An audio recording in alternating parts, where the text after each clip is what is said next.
একই রকম chicken recipe খেতে খেতে কি বোর হয়ে যাচ্ছ? তাহলে অবশ্যই চেষ্টা করো এই আচারি চিকেনটা। ঘরে থাকা সমস্ত উপকরণ দিয়ে খুব সহজেই বানিয়ে নিতে পারবে, আর এটা খেতেও হয় খুবই টেস্টি। তো দেখে নাও এই টেস্টি চিকেন রেসিপিটা। প্রথমেই আমরা বানিয়ে নেব আচারি চিকেনের স্পেশাল মশলা।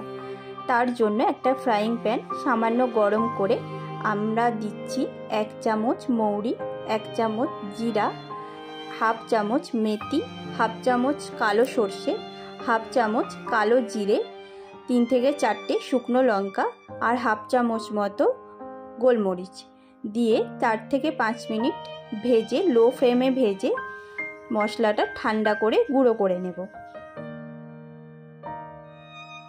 ফ্রাইং প্যানে বেশ কিছুটা সর্ষের তেল গরম করে নেব।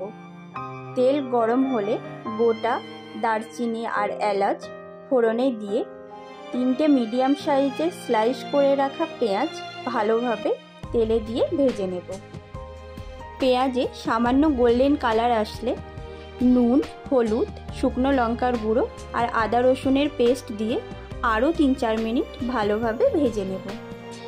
3-4 মিনিট পেঁয়াজ ভাজার পরে যখন পেঁয়াজ থেকে তেলটা ছেড়ে দেবে, তখন আগের থেকে ধুয়ে পরিষ্কার করে রাখা 700 গ্রাম চিকেন দিয়ে দেব।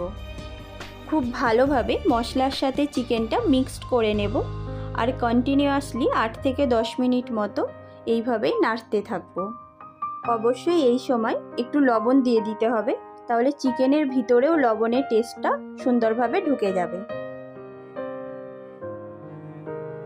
দেখো চিকেন থেকে তেলটা ছেড়ে দিচ্ছে। এই সময় 2টো টমেটো বড় বড় স্লাইস করে কেটে দিয়ে দেব, আর আচারি মশলাটাও দিয়ে দেব 2 টেবিল স্পুন মতো।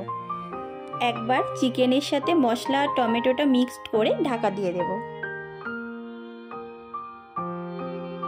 চিকেনটা যতক্ষণ সিদ্ধ হচ্ছে আমরা মিক্সার গ্রাইন্ডে 2 চামচ টক দই ও 1 চামচ আমের আচার নিয়ে একটা পেস্ট বানিয়ে নেব। ঢাকনা খুলে দেখো টমেটো সিদ্ধ হয়ে গেছে, আর একটু চেক করে নেব চিকেনটা সিদ্ধ হয়েছে কিনা। চিকেন সিদ্ধ হয়ে গেলে পেস্ট করে রাখা টক দই আর আচারটা দিয়ে দেব, আর পরিমাণ মতো জল, 4-5টা স্লাইস করে কাটা কাঁচা লঙ্কা দিয়ে একবার ভালোভাবে মিক্সড করে নিয়ে 4-5 মিনিট মতো ভালোভাবে হাই ফ্লেমে ফুটিয়ে নেব। অবশ্যই মনে রাখবে দই আর আচারের পেস্টটা চিকেন সিদ্ধ হওয়ার পরেই দেবে। চিকেন সিদ্ধ না হলে এটা দিয়ে দিলে চিকেন আর সিদ্ধ হবে না। 4-5 মিনিট ভালোভাবে ফুটিয়ে উপর থেকে আচারি মশলাটা হাফ চামচ মতো ছড়িয়ে দিয়ে গ্যাস বন্ধ করে নামিয়ে নিলেই রেডি আমাদের আজকের টেস্টি আচারি চিকেন। ভীষণই টেস্টি হয় খেতে। তোমরা এটা ভাত বা রুটি যে কোনো কিছুর সাথেই সার্ভ করতে পারো। আমি তো গরম ভাতের সাথে সার্ভ করেছিলাম, আর গরম ভাতের সাথে আচারি চিকেনের কম্বিনেশনটা ছিল দুর্দান্ত। Thank you for watching.